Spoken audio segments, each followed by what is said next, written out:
Lucas, and welcome to Book 101.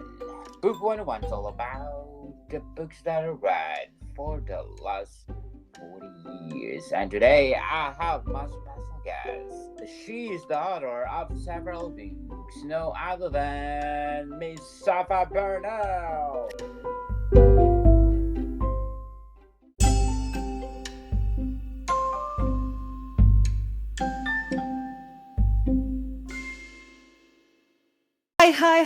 Hi. Hello, everybody. My name is Sapha Burnell. I am a Canadian cyberpunk and mythpunk author. I am the author of the Judge of Mystics saga. There's four books to that saga and a fifth one coming out next year.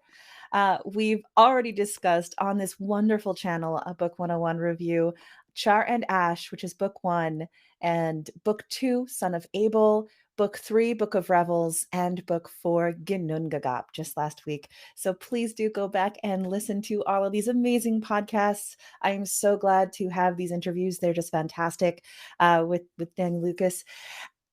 The Judge of Mystics series is a work of mythpunk, aka taking mythology with a more postmodern styling and lens, using some form of surreality, some form of, kind of time dilation, time distortion, different sort of postmodern narrative techniques and subversions to the folklore and myth of old. Something I do with my main character, Caleb Malthison, and the roving band of gods, spirits, ghouls, and monsters that he deals with in the Judge of Mystics saga. Well, interesting, Miss Burnell. Yes, as Miss Burnell said, please do listen to previous episode because the Mystic Saga we compared to famous authors, people like Miss Madeline Miller, Neil Gaiman, and of course the timeless Edith Hamilton. Miss Burnell, let's talk about your other side of the moon. Uh, writing poetry. Yes, this is actually where I started. So I began my publishing career with poetry. Poetry was always one of my very first loves. So it's gonna It's be fun. something else. Yes. Yeah. So, what is the big difference of writing a poetry and writing a novel? I think with poetry, you have to be so much more conservative with your word choices. As in a novel, you have, 4,000 words a chapter to convey some form of emotion or idea. And in poetry, you've got maybe 100 words, maybe 50, depending on how long the poem is. Most of my poems are not epics. They're not the ode to Hyperion by Keats. Let me say it that way. One of my favorite poems, by the way. Like, no shade on Keats. I love Keats. Absolutely. Ode to Hyperion got me into poetry. Um, I think being able to leave people with that sort of snapshot or Polaroid picture, or that short but meaningful, impactful moment of the mind that somebody could read and move on, and that would be nice. But if they stopped and read it again and took another look, they would see layer upon layer upon layer of heteroglossic content. And that one poem could be expanded outward into something which could take as much time as a chapter of a book, but it's just one poem. And so I love that differentiation, that release from a lot of grammatical rules and things like that you can do in poetry, especially if you're being a little bit more experimental and a little bit less on the kind of standard forms of poetry, like sonnet and haiku and things. I like being able to paint that momentary picture, leave somebody with a visceral image that stays put, and then expand on that image and the meaning of it through ways that, one, have my own interpretation, but two, really use that reader response, that form of literary criticism where you're putting something out there, like a poem like Gentle Rage, which is in Usurper Kings, which was written about my time in the film industry. And anybody could read that poem and get something slightly different. And all of those differentiations, how poetry reflects the reader as well as reflecting the poet themselves, all of those things have such a fantastic value. And I love it, you know? Oftentimes I think that with novels, if you have some, some chapters and things like that can be taken in 7 different ways, by the end of your novel, what are the readers going to understand? What are they going to know about this story? I think we need to be a little bit more concrete in where we intend the readers to take our work when it comes to a narrative story, especially something like the Judge of Mystic saga, where I've got, 4 books and a fifth one on the way for next year. So if somebody gets something radically different out of Char and Ash, by the time they get to Son of Abel, that might not align in their headspace. They might have to be like, wait, what? What, how did I get that? Wait a minute, let's go back and read. Oh, okay, maybe I see it. Maybe I see it now. But in poetry, we have this place where we can both experiment and be more rebellious and be more subversive and be more overt in some ways and more hidden in others. Where if somebody takes one of my poems a certain way, it's not going to necessarily change the way they interpret the rest of the work. So you mean to say that poetry is easier to do, or something else that you like? I think my creative writing professor when I was in university said it best. We were talking, she did poetry and short stories and then, novel planning with us and things like that the whole way through. And she told us once that when you write a novel, if you cannot write the poem, you don't know your novel well enough. And it seems like such a weird thing to say, but in her mind, a poem can be so condensed down that it could have the same amount of meaning as a novel, or you could be able to distill a novel and its essence and what you want the readers to expect and what you want the readers to understand down into the essence of a poem. The way I think about it too, I think, there's the iconic statement by Virginia Woolf. I apologize, my dear, in writing you this letter the long way round. I did not have time to write the short. I think when you look at poetry, it takes so much more time to condense things down. It's not necessarily that, one is more fun than the other, but I think there are different spots in the mind where, yes, when I'm writing a novel, I can write, a good 4 to 5,000 words an hour. I get in the mode. There we go. My fingers are going like crazy. You can see steam coming up from the keyboard. If I spend that hour writing poetry, I might get one done. Maybe. I think it takes a lot more time to kind of be so intentional about what word goes specifically where and how that's going to affect not only the form of the poetry, but also the images, the symbology, and the meaning that readers can glean from it. So I think they're both valuable and they're both wonderful, but they both come from slightly different places. Ms. Burnell, in forming poetry, what are the criteria that you're putting to yourself? When I wrote Usurper Kings, Usurper Kings, the 10th anniversary edition came out this year. That to me is wild. It's been 10 years. It's been 10 years since Usurper Kings. Oh my goodness. I wrote it in 5 acts. And I did a different impression of the feminine in each act based on hunter-gatherer civilization, based on agricultural civilizations, based on kind of the Enlightenment and then modern day, and then all the way to the existential singularity potential in the future. So going into kind of transhumanism for the future in the fifth act. So in the acts where I was within a time period of an agrarian culture, kind of growing into the medieval age and then going into the Enlightenment, those ones I have many sonnets, I have odes, I have works which were formed after skaldic poetry from a Norse perspective. I stuck to the form that I wanted to stick to. So tons of sonnets, tons of things like that, tons of odes. For the work that I did later on in the poetry collection, when we go on to with that sort of sense of modern, I break free of that. And I allow stanzas to be a little bit more unique and rebellious. I change my word choices. I don't necessarily follow rhyme. For me, though, I love a classic. So I love making sure that it has some form of intentional rhyming structure, that there is some form of, you know, clear stanza structure. I love being able to use form as a skeleton. So I'm less free form for the most part.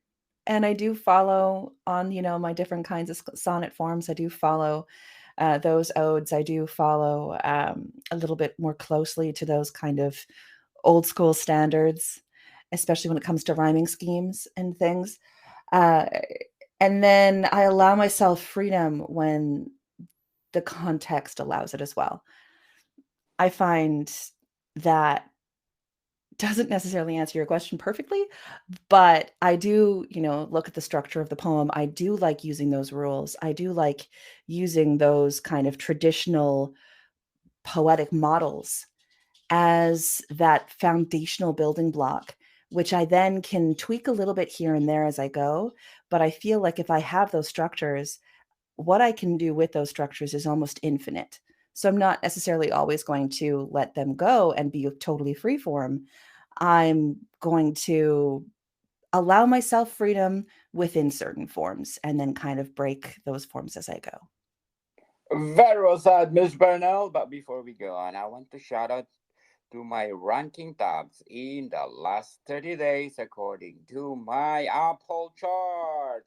In United Republic of Tanzania, I got on the number 36 spot, Canada number 68, Malaysia number 70, Norway at number 12, Zimbabwe at number 15, Cambodia at number 18, United Arab Emirates at 27, Indonesia at 38, Hong Kong at 125, Zambia at 144, Chile at 145, Nepal at 160, Mongolia at 179, Turkey at 196, and last but not the least, Libya at 211.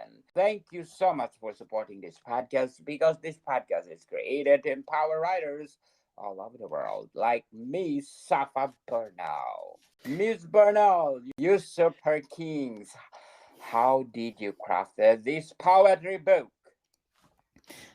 All right. So I broke it down to the 5 different acts. And then I started with a few basic, I call them basic, but they're not basic. I started with a few poems. The term usurper kings actually came from me doing research in my religious studies, education at university about Angkor Wat. And there was this statement in a textbook that we were talking about Angkor Wat, and it talked about a series of usurper kings who took the temple complex over. And that idea of this incredible, beautiful, just so integral to the world, you have to preserve it, temple and religious and spiritual complex, you know, the idea of it being constantly taken over in certain parts of history and sort of what happens there, it hit me very hard upside the head. And so the first poem I actually wrote in the Usurper Kings collection was the poem Angkor Wat. And it starts off with, she wears the title like shapewear and rouge on a foreign model, drained of homeland influence.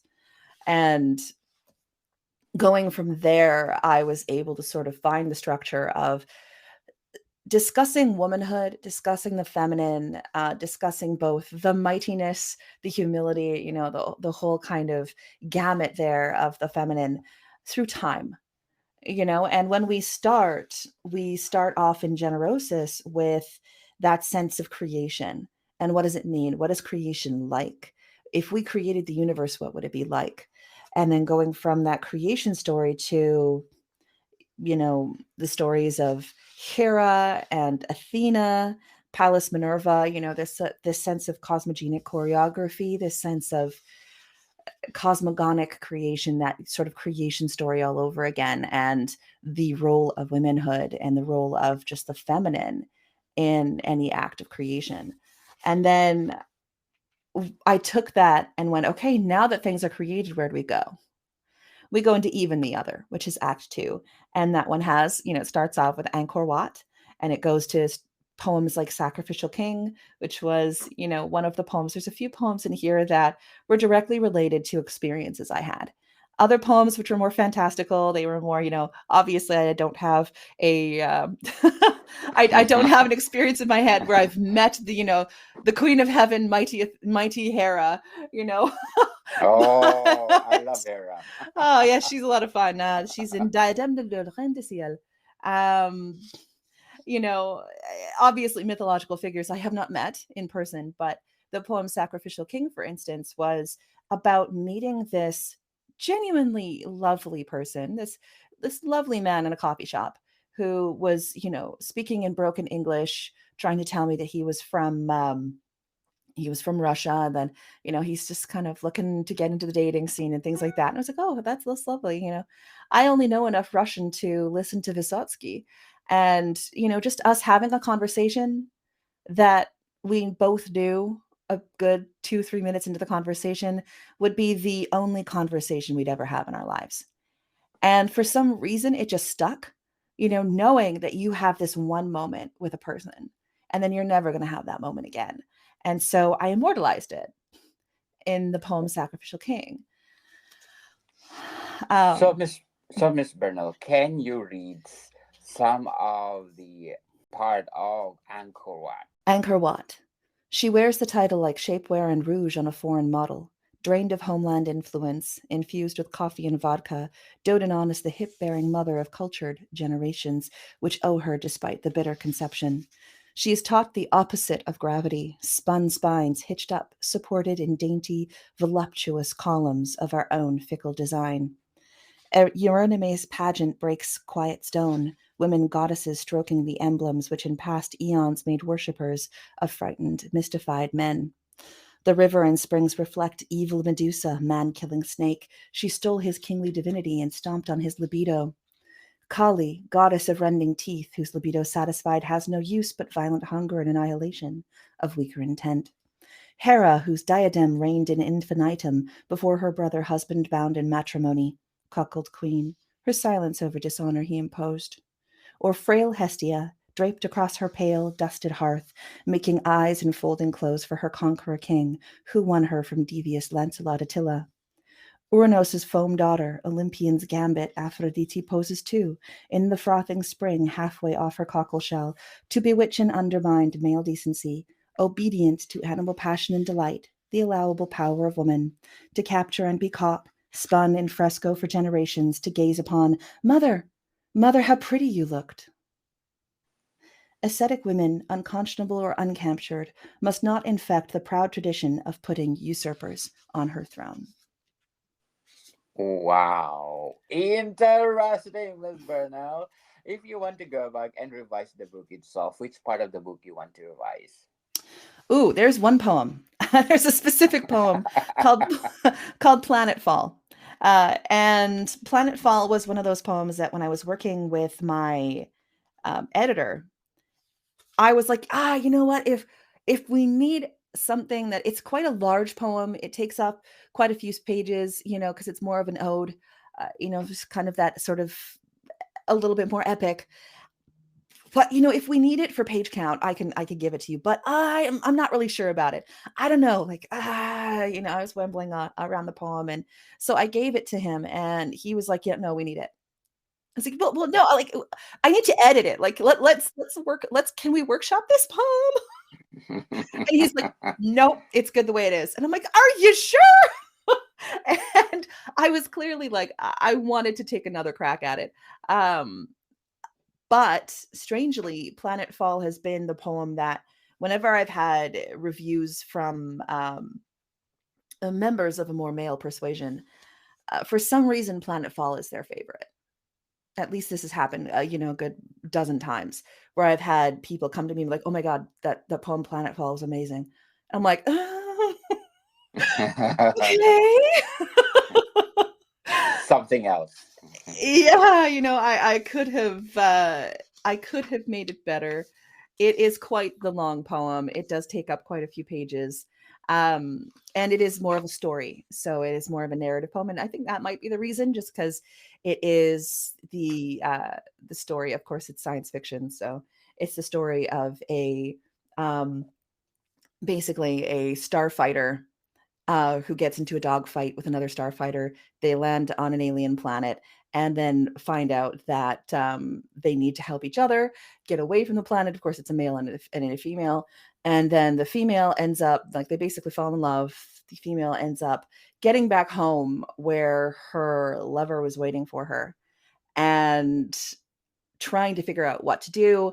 Also, she kept very quiet because she knew that it was worth her life, to not say what actually happened on the planet below. 'Cause she wanted to protect the guy that she ended up, being rescued with.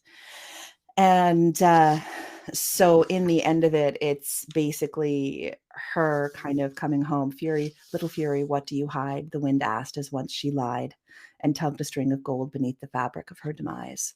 It's quite the dramatic poem. That's definitely the one I'm like, oh, planetfall, yeah. The one place in the book I redo. Which poem did you enjoy the most? I think for different reasons, I've got a couple. Um, I think Act 4 and Act 5. Act 4 is Chaos Machines and the People Who Buy Them. And then Act 5 is The Universe Child. Both of those acts are one poem each. And the Chaos Machines and the People Who Buy Them is, again, quite a long poem. It is meant to be spoken word. And I think I, at the time, had, some might call it delusions of grandeur, this idea that I would perform Chaos Machines and somehow get it out there and things like that. It never happened. That's okay. It can happen later. That one was a lot of fun to write because I got to be very tongue in cheek about the culture we were in back, in the 2010s and what will happen to culture in the future. And I make a lot of transhumanist and futurist claims in Chaos Machines and the People Who Buy Them, which it's been interesting to see in the past 10 years. Several of them have come true. So Oh, I'm wow. like, okay, that was a lot of fun. I did have a lot of fun writing that one. I think when it comes to which one I enjoyed writing the most, I would probably have to say either Cosmogenic Choreography or Diadème de la Reine de Ciel, my poem about Hera. I mean, obviously, you know that I love a good um, Hera motif. There's also the Helen of Troy cycle that I have in here, which is a 4-part cycle I actually wrote within one day. Uh, and it was while I was a producer in the film and television industry. And it's about a shoot. It's about a TV pilot we were doing. And it starts off with gentle rage, this poem about an actor getting cut into a bodysuit for costuming, and then neon lights, Madonna, and it ends with Poseidon. And I think emotionally, especially at the time, back in 2010 when it was written, it was something which gripped my soul, which I look at now and go, oh, how cute. Yes, I see value in those poems, but I am such a different person now than I was 13 years ago. And there's this young wide-eyed person in their 20s looking around trying to get into film and making decisions that ended up with this poem Poseidon, which you'll have to read the tone, but it's not exactly the most happy poem in the world. That's okay though. We need those cathartic poems as well. um, I think the poem that I've had the most negative feedback on, just from a rebellious standpoint, would be Mary Magdalene.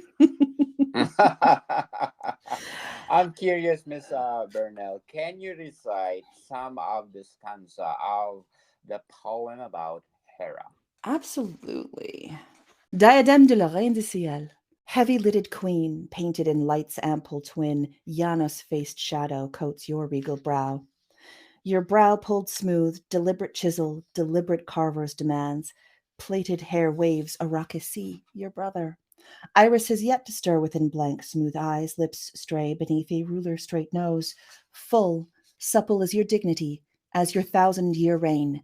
Stricken diadem, your godly divinity lacks the smoothness of your brow, cheeks mottled, chips ground out of age wounds to immortal marble elixirs. You cast a scar-gouged eye downward, sideways. Patience, woman. Across the circular pantheon were images of your brother, husband, sister, children, son, uncles, castrati grandfathers reside in crumbling effigy, comme vous, like you, comme toi, like you. Votre couronne est formant, your crumbling crown repose mal sur votre fierté, rests ill on your pride. Mais votre beauté, but your beauty, c'est la légende, is legend, idée, ideal, sacré, sacred. It hushes as your serendipitous family was hushed by a carpenter whose crucifix struck an emperor's eye and rolled his stone away. Amazing, Miss Burnell. And how about Magdalene? Ooh, a Mary Magdalene. So this Mary one Magdalene. is quite subvertive. You know, myself as somebody who has been part of the Christian faith. I wrote a poem basically out of frustration as somebody who, again, was raised in a Christian home about the treatment of Mary Magdalene outside of Scripture. Because as many people who are potentially scholars would know, there's very little in the Bible said about Mary Magdalene, and very much that was made of her throughout different eras in, kind of Christian history. A lot of what was said about Mary Magdalene in Christian history was not the kindest, especially when you look at this figure who was somebody who learned at, whatever you, I'm not going to get into religion, but, just from the story aspect, from a literary aspect, you have this character who was one allowed to sit at Jesus's feet and learn. And then when the biggest news in the entire scripture needed to be given, it was given by this person, by Mary Magdalene. So I, in a fit of a fit of rage, I wrote something which a lot of traditional Christian people have told me is like, oh, it's like, well, did I say something wrong? Like, prove me wrong. Mary Magdalene. Mary Magdalene. Can we hear some of this Yes. stanza? Mary Magdalene was Jesus' secret wife. They said to diminish her, to put her in her marital place, the only place. If Mary wasn't effing Jesus, why was she there? It couldn't be for attitudes and sentiments worth salt, manly pursuits of mental worth. Jesus knew best. She gathered food and sat at his feet, where the eyes which made angels swoon, with their might, with their mercy, taught Mary every principle of human divine interrelation. 6 days before his crucifixion, she poured her alabaster jar and cried salt tears on Jesus' feet, washing him with raven locks. Bride of Christ, she became church, Christ's most tender love, presented in adoration to the Father, omnipater who in godly divinity birthed bliss where once had rested scars. Pillar of resurrection, did Mother Mary hold her as daughters are held after the stone rolled away?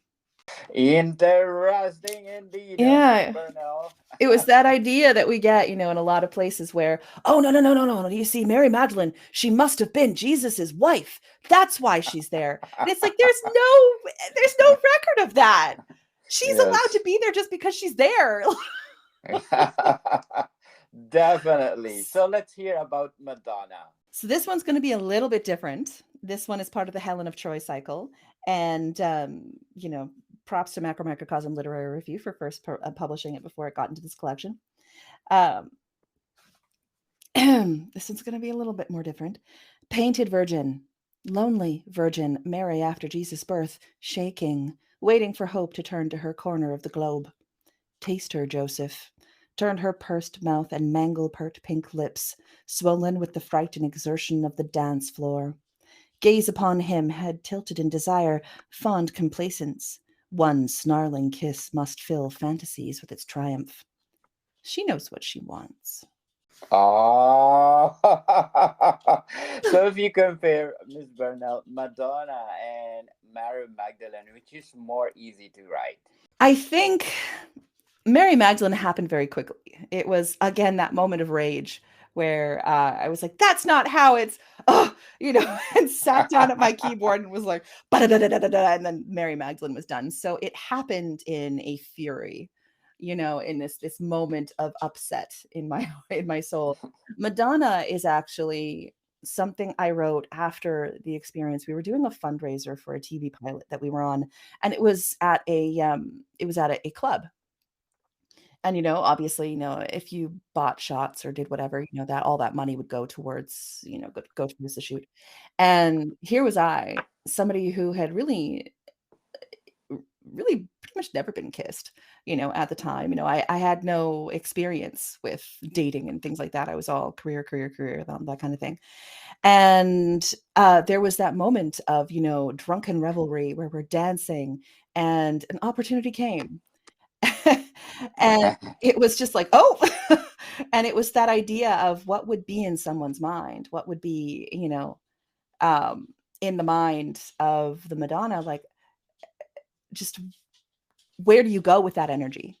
Where do you go with that energy of, this painted virgin, and both taking from the representation of, the Madonna, aka Mary, the mother of Jesus, from, Orthodox and Catholic cathedrals where you have all these painted images and icons and, reliquaries and things like that.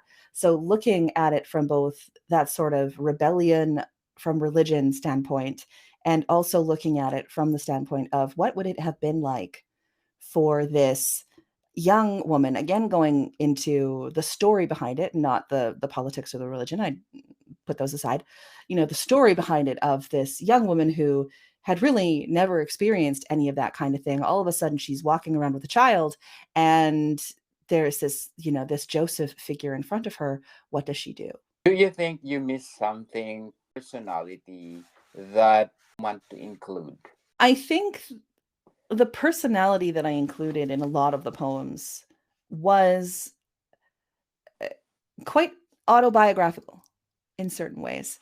I think that it was me struggling with the idea of femininity and what a woman meant. This is also a time period in my life where I was the only female instructor in a martial arts academy. And I was teaching martial arts and, running the school and things like that. And being, that sort of woman in a man's world, you really start to realize it when you are the only female in the building, for day after day after day after day. So I think the personality of Usurper Kings is somebody in their early 20s trying to discover what these disparate parts of womanhood are and what they mean to her. You know, Starting off with this sort of, cerebral, cosmological sort of, let's start with this sort of outside place where it's all very esoteric and it's all very like, Hera and Athena, and it's all, kind of this kind of thing, and Angkor Wat, and then I slowly bring it closer and closer and closer to my experiences as myself.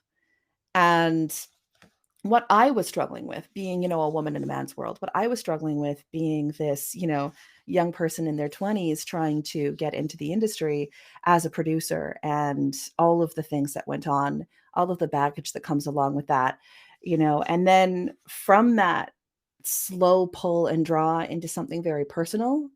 It's almost like I reach the middle of that sort of personalness in Time Masters and the Cogs, which is part 3, is act 3. And then once I finish the Time Masters and the Cogs kind of place, which is where, Helen of Troy cycle is and all that kind of thing. Once I get past Defend Her, all of a sudden, boom, we are out back as esoteric again. We are exiting that really narrow view and bringing it back out to everyone. And so it was almost, this expansion, contraction, then re-expansion at the end, to leave us at the end with a more kind of global view of the personality of the her in this collection. In total, Miss Burnell, Usurper Kings is to empower women. It is to empower women. It is also to have something enjoyable to read, to kind of be a little rebellious with. I think it's something that, I've had quite a few gentlemen read and have positive things to say about as well. So nowhere in here really am I lambasting masculinity.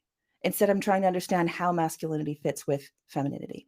So I think it's very important for me, just as a person and as a writer, to recognize that the idea of being feminine, the idea of being, whatever label you want to put on it. I'm like Margaret Atwood. I'm not somebody that usually uses dash ist, on anything, because I don't know what definition somebody else would have. But as somebody who, looks at that concept of womanhood and things like that, I think it's very important to recognize that womanhood and manhood are equals, and both powerful, and both wonderful, and both under attack.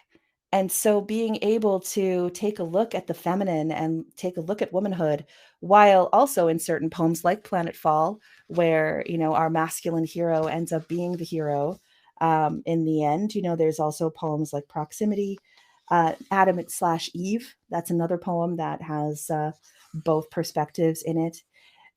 I'm your boss and you are a woman, Wage Dance, and then going on into Chaos Machines. It's that sense that in order for this world and for our cultures to, repair things that have gone wrong, we have to make sure we're coming together and allowing all sides to be strong. Very well said, Miss Burnell. But before we go on, I'm inviting you to listen to my other podcast, Geography 101. Geography 101 is created to empower places that I visited from Europe, Caribbean, North America, South America, Asia, and a lot more. So please do listen Geography 101. Miss Burnell, can you please invite our listeners to buy all your books? Hello, everybody. Welcome again.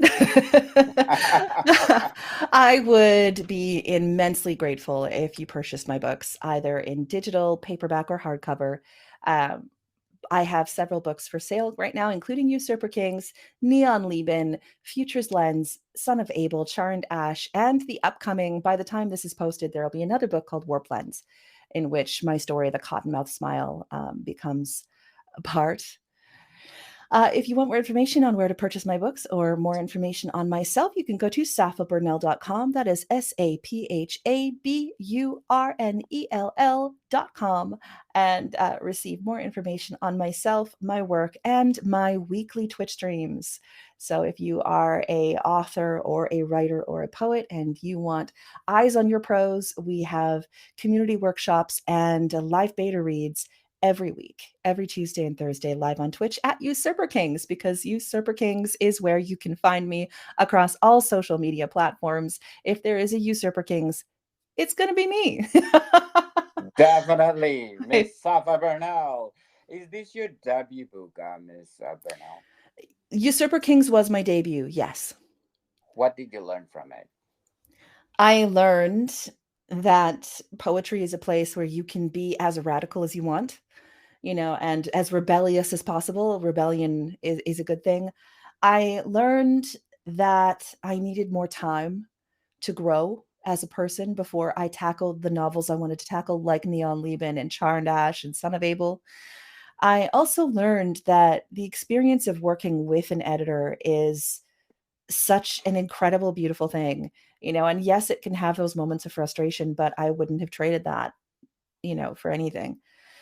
Um, I also learned that you can be a little bit more subversive and more rebellious in something like poetry, where experimentation is the name of the game, than you necessarily can in a book that you're hoping to have commercial appeal.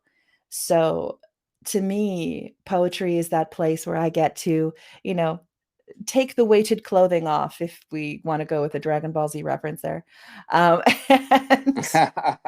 expand out and just be as visceral as possible. And then when I'm writing my books, my novels, I get to be a little bit more cognizant of certain choices, certain vocabulary choices and things. And, I had the comment several times from several different people in Usurper Kings. Wow, yeah, it was really good. I loved it. Like the poems, they were amazing. I had to look up a bunch of the words. And I was like, well, I could do that in poetry. I don't think I could necessarily do that in a novel. Miss Burnell, thank you for your time. Thank you so much. I enjoyed it yet again. Thank you, Mr. Lucas. You're so wonderful. Yes, people love support Miss Burnell because if you support her, more books to come. So let's support indie author people because they're giving something else. So bodycon people, see you soon. Have a good Sunday. You too. Thank you. See you, everybody.